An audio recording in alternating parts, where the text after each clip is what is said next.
Welcome in, everyone. Week 3 Bettor's Edge. I'm Hannah Mears. That's Craig Trapp. That's Andrew Fillipponi. We are the Blue Crew today. I don't know if we're feeling the Week 3 blues of what's going on here. Sure feels like that in Pittsburgh, but nonetheless, Steelers got to win. But moving into Week 3, let's just jump right into it. Starting with Patriots and Jets. So the Patriots favored in this one, -2.5. Both of these teams still feel like they've got something to prove, right? The Jets post Aaron Rodgers. The Patriots, their defense has actually looked pretty decent, keeping them in some games. Mac Jones seemingly finding some chemistry. So, Craig, when you look at this matchup at 1 p.m. on Sunday, who do you feel confident in? I don't know if I feel confident in either one of them, to be honest. But, I mean, the Patriots have to be kicking themselves because they had the ball both times, driving late. I mean, guy doesn't get his toe down. In the Eagles game, the guy flips it. First of all, unbelievable catch by the offensive lineman, and he's 6 inches short. So they could be 2-0, not so much. Now they're 0-2. It's a must win for them. I mean, must win. I'm taking New England Patriots -2.5. I just can't see Bill Belichick not figuring it out. That's the key. It's like, who do you trust? And at this point of the season is, who do you trust at quarterback? Who do you trust in coaching? I think the best coach of all time figures it out. I also think Mac Jones, he's just had 2 bad, slow starts. They got to get him off to a better start. I think they'll have a little better game plan this week. I'm going to take New England, twisting my arm a little bit, -2.5. Yeah, Bill Belichick, the Patriots, right? Pony, are you still high on them at this point? I bet them every week, and they're killing me because I feel like I'm on the right side in each of their games, and they're losing and they're not covering, which is what I'm more concerned about, is the not covering part. This week, I'm going to go back to the well. I can't keep myself from betting New England. There's a magnetic pull that gets me to the Patriots again because it's Zach Wilson and the Jets on the other side. We've seen Bill Belichick try to match wits with Miami and that explosive offense and Philadelphia and their dynamic dual threat run-pass offense in the first 2 weeks. So he's got to feel like this is college. Like, he's going from playing Georgia and USC to now he's got an FCS school offense on the schedule. I mean, it's Zach Wilson. We saw the plays against the Cowboys. He's just not an NFL starting quarterback. They can talk all they want about his checkdowns and trying to do the right thing. It doesn't work.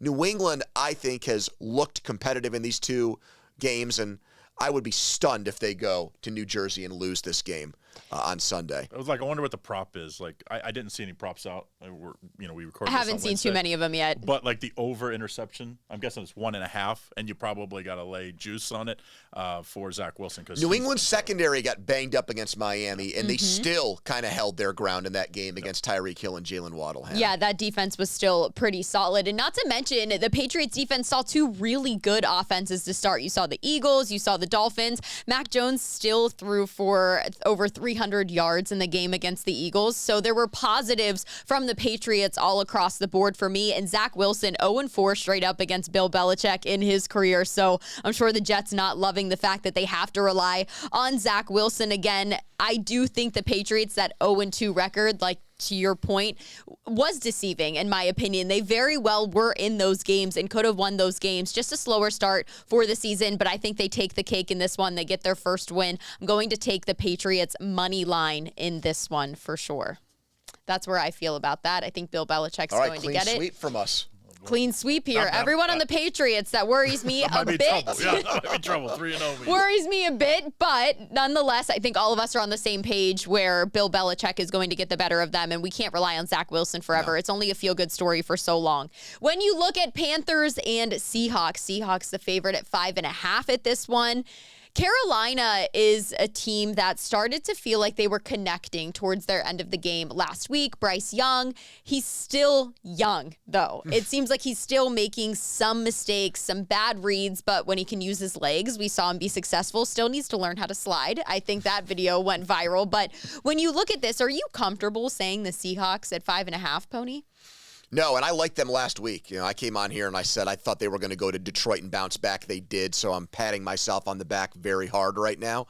I don't trust Seattle to cover a spread of more than 3 points against anybody right now. I think their defense, we're still seeing Witherspoon, a rookie, mixed in, trying to figure that out. I don't think that that's a strength of theirs right now. I think they need to win higher scoring games. I think this is actually a good setup for Carolina, who could not run the ball against New Orleans, but they did the week before against Atlanta. So I expect Sanders and that running back by committee there to keep them in the game. I trust Seattle in games where they're the underdog, but when they're laying points, we saw it against the Rams.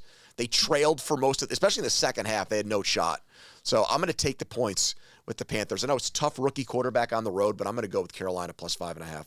The one bet that I liked when I looked at this game, I liked Carolina over 8.5 points in the second half. The Seahawks, when teams have been getting them, has been in the second half. When you look at the game, the Rams scored 23 points in the third and fourth quarter in week 1 against the Seahawks. And then Detroit comes back, sends the game into overtime. And then when you look at Carolina, they outperformed the Saints actually in the fourth quarter of that game. So I'm going to say even if Carolina starts slow, I think the second half is where they're going to challenge the Seahawks defense a little bit and say, okay, we might be down maybe in this game, but we're going to come back. I'm going to say Carolina over 8.5 in the second half. But I also like Kenneth Walker's rushing total in this one. It's sitting at 61.5 rushing yards. He's someone I think the Seahawks should utilize. Carolina is giving up about 132 rushing yards per game at the moment. Walker had 64 rushing yards in week 1 against the Rams, 43 against the Lions, two teams that typically hold up pretty well against the run. So I'm going to say that Kenneth Walker, look at his rushing total, get it over 61.5. Craig, your best bets in this one. I echo your, Seattle is not a team you want to lay points with. Even at home, where the 12th man, we all know how tough that is. And a rookie quarterback facing that type of environment for the first time. But he did play at Alabama. I mean, he played in some very tough environments, obviously national championship games. This guy is a gamer, but still the first time you do it on the road at that type of not altitude, but that type of anticipation when you have that game. I think this game is they're going to play close to the vest and be like, hey, if it's a shootout, Seattle's going to win. And probably cover. I think they're going to be like, hey, we're going to take this, we're going to run the ball, we're going to try to limit the number of possessions in this game. I think Kenneth Walker is the best player for Seattle. They sometimes forget about him. I mean, he was great in that first half against the Rams. Second half, they didn't do anything running the ball. And I know their tackles went out, so that was a big, game one. It looked better last week, but it's still Detroit's defense that I think is still a little suspect. Remember what they were last year. So to me, I think this is a underplay. I think you take the under 42. I see some 42.5s out there. We'll call it 42 as we're recording this on Wednesday. I think this game is an ugly game, and that's the only way I think Carolina can win the game is if they play ugly, limit the number of possessions, and that's what I think is going to happen.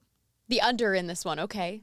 Sorry, Geno Smith. Hopefully he can sling the ball. They talk about the 12th man there in Seattle. We'll see how that one pans out, but I agree. I think it's going to be maybe closer than what people think. Could be a little bit of a dogfight. The under in that one, interesting pick. Bears and Chiefs. Here's one. 12.5. 12.5. I hate this game. I hate everything about it. This is going to be a week you see a lot of props from me because I feel like week 3, I'm not really sure if we can trust some teams at this point. Some of these matchups are just bad and happening at bad points in the season. That 12.5 where the Chiefs are favored, I'm not sure I'm comfortable with that line at all. So I'm staying away from everything except Patrick Mahomes. I'm going to look at Patrick Mahomes' passing total in this one and say over 295.5 passing yards. Now I know that's a lot, but for Patrick Mahomes, this is very attainable. This will be a 300-yard game for him. I'm comfortable in saying that. This is the Chiefs' chance to get their offense rolling again. They have Kelsey in the game plan all week. They don't have to have him coming in as a question. And this is a team for the Chicago Bears that just let Baker Mayfield throw over 317 yards against them. I'm going to say that Patrick Mahomes is a significantly better quarterback than Baker Mayfield. And I like this offense with Andy Reid much better. So I'm going to say take Patrick Mahomes total over 295.5 passing yards. He's still a top 10 quarterback at the moment, despite the offensive woes that they've had this season when it comes to that. Anybody, Pony, do you like the Bears this week finally? Have you given up on them? Yes, as a team that can do damage, I have. So my future bets, I should just rip up and throw in the garbage. If there's a trash in studio here, you will find my Bears NFC Championship bet in there in pieces because it's already a loser from where I sit.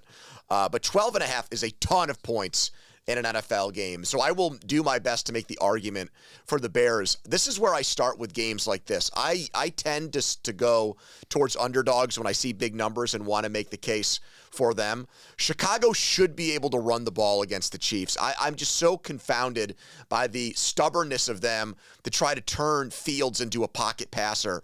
You saw last week with Kansas City, they scored 17 points. They are still working out the kinks offensively. There's an opening here for Chicago if they run Fields to make this a competitive game. I'm not sure they will do it, but that is their only chance. And when you're 0-2 and you haven't won a game in your last 12 tries and people are calling out your head coach and your offensive coordinator and your quarterback, get back to what you do best.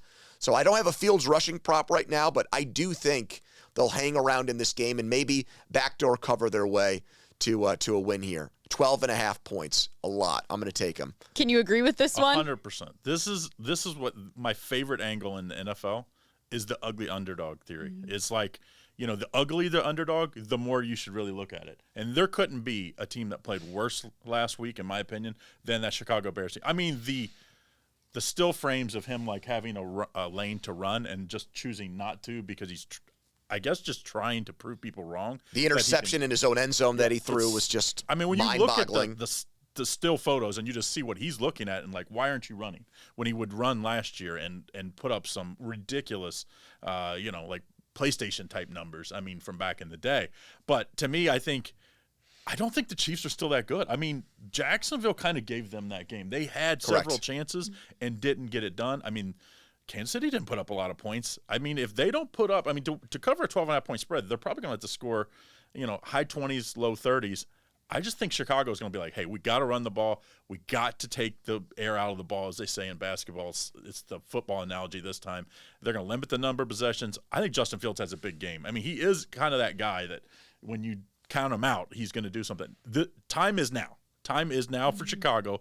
I'm going to take Chicago plus the 12.5. I'm not saying they're going to win this game, but I just think it's going to be an ugly, 20 to 10, 20 to 13 type of game where Kansas City's never in doubt of winning the game, but never covering. Cowboys Cardinals. This Cowboys defense has been fantastic. Micah Parsons, my goodness. Tell me what your initial thoughts are when you hear about this.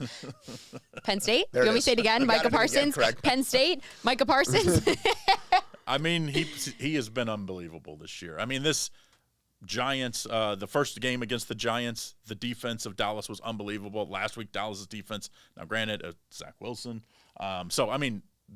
It's not like they're playing Patrick Mahomes out there, but they're still performing. Dallas offense really hasn't had to do anything. I think this is a game, I would play this kind of, it's hard to do it sometimes, but I think this is you play Dallas the first half minus 6.5. I even see some 7s out there, but I will call it 6.5. And then for the full game, you take Arizona. Arizona's covered both the first weeks. Horrific, like losing 20-0 or winning 20-0 and come back and lose in the second half was tough. But I think this Arizona team, they're a team that's everybody's counting them out. So they're going to roll over and, go for the number one pick. And, these guys are all pros. So I'm going to take the better of the two. I would take minus 6.5 Dallas in the first half, but if I was playing for the full game, I would flip it and play Arizona. It's another ugly underdog theory here. Super ugly. All of these games can just basically be described as ugly at this point. Pony, Cowboys Cardinals, when it comes to the Cowboys being favored by 12.5. Do you like it? Do you not? What's your theory here? The worst thing that happened for Cowboys bettors is that both of their first two games were huge blowouts, and everybody saw them. It was a Sunday night game against the Giants, and it was a Sunday afternoon game with a national audience for the Jets, and watch them dominate. What's the combined score? It's ridiculous the way that they've pulverized. They've got the best point differential in the entire league. And for me as a Cardinals bettor at plus 12.5, the next best thing that happened was Arizona blowing that lead to the Giants. Because if they win that game and they're 1-1, I think this line might look like more 9.5, 10. So I'm getting extra points here.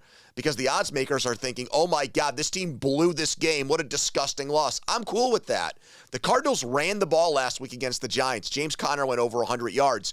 No team has run the ball yet against the Cowboys because they've gotten out to such big leads. Barkley was non-existent. And then Breece Hall had 4 carries and went on social media and complained about it. And he was right in that Jets-Cowboys game. So the Cardinals are my favorite kind of underdog.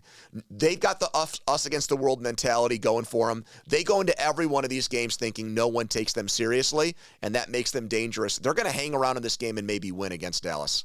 Maybe win against Dallas. Here we go. Flip the tables. I actually like if I had to pick something at that 12.5, I actually like the Cardinals a bit here too, just because I do feel like other teams seem like they just had to lay down against the Cowboys. That defense got out on them too early. But here's what I don't think the Cardinals are going to be able to do, Pony. I don't think they're going to be able to run the ball. I don't see James Conner going over 60.5 rushing yards. Put me in this chair and let's just look at all the running backs this week and their totals, because that's sort of what I've been looking at. This is his average number of combined rushing yards from last season. It's not like James Conner has been the guy where every game you can expect him to perform like a Christian McCaffrey. He does well, and he puts his head down, and he gets the yardage he needs.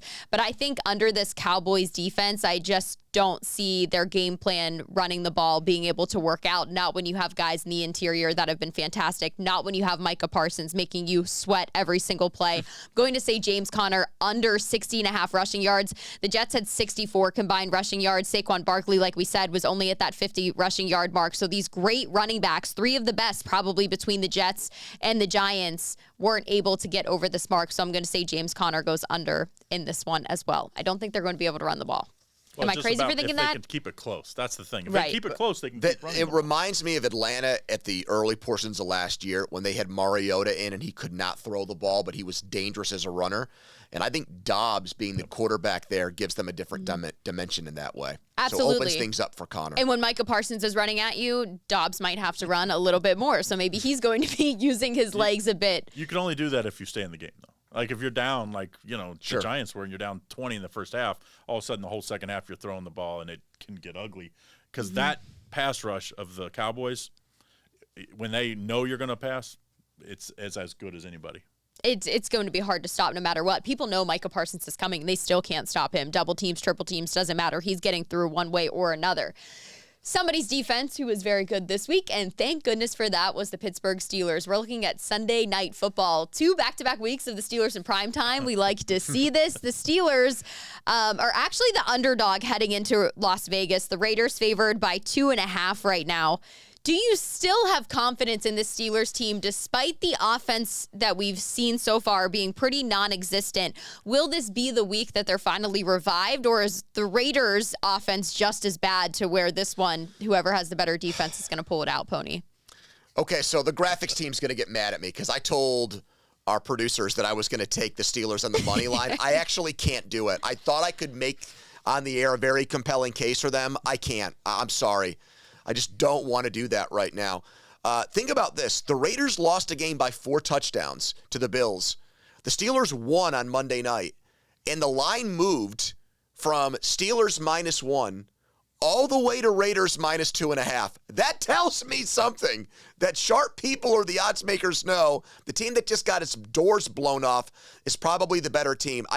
In good conscience, I can't tell you to take the Steelers. -7 yards in the fourth quarter. They're not going to score 2 defensive touchdowns again. They're usually a bad team going east to west. I was there in Oakland last time. They lost to a bad Raiders team. No, I can't do it. I'm going to take the Raiders -2.5. I like that it's -2.5 and not 3. That gets me to the Raiders in this game, guys. Craig, are you confident in the Pittsburgh Steelers? I actually am the opposite. I actually like the Steelers here, plus the points. I would sprinkle a little on the money line. And the reason why is they were so bad on offense last week. And everybody has called out Matt Canada. I mean, people are like, I don't know what he has on Mike Tomlin that they continue to Correct. roll him out there. I mean, it just doesn't make a whole lot of sense. No, it doesn't. They got to run the ball more effectively. They got to that at some point in the second half, but that Cleveland defense is really good. And I think Tomlin and them were like, hey, Deshaun Watson's not good, especially after Chubb went down. They're like, we don't have to score a lot of points to win this game. And obviously you get 2 defensive touchdowns. I love this defense of Pittsburgh. I think Porter's got to play more. They it seemed like Watt was out a lot in the second half, and when he was in there, he was, him and Micah Parsons are one of them, if they stay healthy, are going to be the defensive player of the year, possibly get votes for, overall MVP because they're that impactful. I think this defense is good enough to keep them in the game. I'm not a Raiders backer this year. I think the Jimmy Garoppolo was kind of, to me, I thought I would have rather went out and got traded up and got one of these new faces because we've seen what Jimmy Garoppolo could do. I think Pittsburgh wins. I know they don't play great going west, and they're on a short week having to travel west, so that's not great.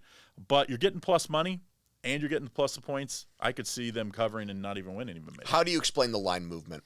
The line movement just scares the crap out of me. It does, but I think because Pittsburgh's offense was so bad. And now, granted, the Raiders were just as bad. But week one, the Raiders played a very good game.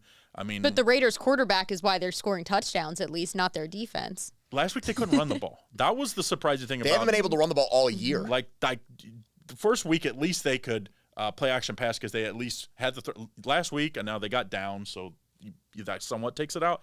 But to me, I just, sometimes that line movement is more important as a handicapper, but when we're under, a 1 to 3, to me, doesn't make that big a deal for me. If it went to 3.5, then I'm like, oh man, there's some serious juice. And I do think you'll get some Pittsburgh money late that this line might come back down as well. If the Steelers weren't plus money value on the money line right now, I don't know if I'd be as excited to take them in this, but I have to take them. And the reason why I'm going to take the Steelers is because Matt Canada, I think, is under more of a microscope than what Mike Tomlin is letting on to the media. I think there's a lot of backdoor conversations going on right now about we have to get Kenny Pickett going. We have to get this offense going. In about the end of the second quarter, middle of the second quarter, even maybe in that Steelers game, I tweeted out, where are our tight ends? Why are we not utilizing one of the best tight ends in the league? And then where's Darnell Washington? Sure, he's great. He's a great in a blocking scheme, but where is he? Why aren't we utilizing them? Where are they? Why are we only throwing to George Pickens once? And look what happens when we do. I really think that the Steelers are going to figure it out a little bit this week. Enough that their offense is going to get some red zone attempts, let's just say. I think that offensive line was actually better than what people let on. If you look right now at Kenny Pickett's hurries, he had 14, but only 3 were from the Browns. 14 total this season, but only 3 were from that Browns game. To keep Myles Garrett at bay and keep that defense away from him, I don't think the offensive line is as big of a concern this week. I think they can stop Max Crosby again when they have one guy to focus on. I'm really working around a narrative here to take the Steelers money line. It's not my best bet in this game. Let's just be clear. But I do feel a little bit confident with them in terms of what Craig's saying. I could probably make a case for them and back them up. My best bet in this game and my best bet of the week, I'm going to say that the reason the Steelers, it could be a little scary, is because Josh Jacobs is going to run the ball effectively. Give me every running back prop this week. Josh Jacobs over 60.5 rushing yards. Before Nick Chubb went down against the Steelers in the first quarter, he had 64 rushing yards, and it could have gotten out of hand very fast because his backup, Jerome Ford, then came in and rushed for 106 yards against the Steelers. For some reason, as good as this defense is, they really struggle to stop the run. Josh Jacobs, a guy that averaged 97 rushing yards a game last year, and despite that, the Raiders still didn't give him the contract that he wanted. I think that the Raiders coming into this one, it's hard to look at the Steelers defense and say, okay, how do we beat them? We beat them by running the ball. I think Josh Jacobs over 60.5 rushing yards is my best bet of the game. It's going to be my best bet of the week. When it comes to games that maybe we didn't talk about, or maybe one you want to back up. I'm so jealous that you found that prop, because I would have come on the air and I would have looked smart and said that. Right? Because without Hayward, and Jacobs has 46 rushing yards on the entire season. And I think that's why you're getting it so low, is because they haven't run the ball And we yet. don't know about Jacoby Myers' concussion, and Devontae Adams got hurt in the Bills game too. Josh McDaniels, say what you will about him as a head coach, but he knows offensive football. I would be stunned if Josh Jacobs has a bad game against the Steelers. Yeah, and get that number while you can before all of that other stuff. Craig. It was a dig. I was digging, but I found so many running back rushing props at this point on a Wednesday because those are the only things that I somewhat liked for a lot of these games. So I'm going to also double down, say Josh Jacobs. That'll be my best bet of the week as well. So when it comes to best bets of the week, games we haven't talked about yet or something you want to double down on, Craig, we'll start with you. What's going to be your best bet? Well, I have 2 best bets this week, so I'm going to give out one of them, and we just talked about it. I think the Steelers win this game. I just think the Steelers, I have faith in Mike Tomlin. Now, If Canada wasn't, I don't know if they fire Canada, who's taking that? Just the quarterback's coach running Probably. the same plays out of the same playbook. To me, when you have a defensive-minded coach, that's the problem. Is like you can't fire the offensive coordinator because he can't call the plays. So I think that's why they're staying with him. They got to throw the ball on first down every once in a while. Play action, pass hard. They have some of the best deep threats in football, and they don't throw it deep. I just don't get it. They, like you said, they didn't use the tight ends, and against a great pass rush of Cleveland, I cannot believe they didn't use the tight ends. I guess they, when I haven't got to watch the whole game back, but I'm guessing they were chipping and trying to, extra protect on passing downs. But to me, it was like they can't run the ball first and second down, be third and long. They just can't. Max Crosby is a great pass rusher. That spells disaster. I think they're going to throw the ball on first down this time. Some deep passes. And I think they get up early, and I think that actually takes Josh Jacobs out of this game. We saw that's what happened in Buffalo. If Pittsburgh gets up, and then you can pass rush with that great pass rush of Pittsburgh, I'm going to take the Steelers. Don't tempt me to take them. Don't count on them. Also, don't count on them getting up early in this game. I think, if anything, the Steelers will be a second-half team because their defense will keep them in long enough for their offense to come back. That's been the story. No, money line, Steelers straight up, I don't think is a bad bet. They're not scoring 2 times on defense. We'll take one. Let's take one this week. Pony, your best bet of the week. I'm going to fade the Lions again. I'm sorry, Craig. I know you like them this year. I think Atlanta going into Detroit, it's such a challenge for teams in the NFL early in the year to get ready for the Falcons because they're so unique. They're unlike any other team where they're so run heavy. They've got Robinson, Algier, Patterson will get healthy. And it's like, how do we stop these guys when we load up to stop them? You've got a mobile quarterback. You've got Drake London. You've got Kyle Pitts. I mean, it is a real challenge for defensive coordinators. I don't trust Detroit's defensive coaches. That's not the strength of the team. And they've loaded up to stop the pass the last 2 weeks. Kansas City, Seattle. I just don't. I think maybe once we get into the middle part of the year, teams will adjust on Atlanta and they'll figure them out. But I think right now, the Falcons have a huge edge on teams because defenses are built to stop the pass. And they probably have the most weapons in the run game in the entire NFL. So give me Atlanta to beat Detroit again. The Lions are going to lose at home. Well, the interesting thing about that, remember when Miami Dolphins had the Wildcat, and it took about half the season. They made the playoffs that year. They were unbelievable. After going 1-15. Because they could just run the ball. Atlanta's like, hey, we're gonna play action pass and run the ball. That's how we're gonna win games. And their defense was one of the worst in the league last year. They're at least can keep them from just the explosive plays, which when you have a great run game, you just don't allow those big plays. Make teams march down the field. I like that pick.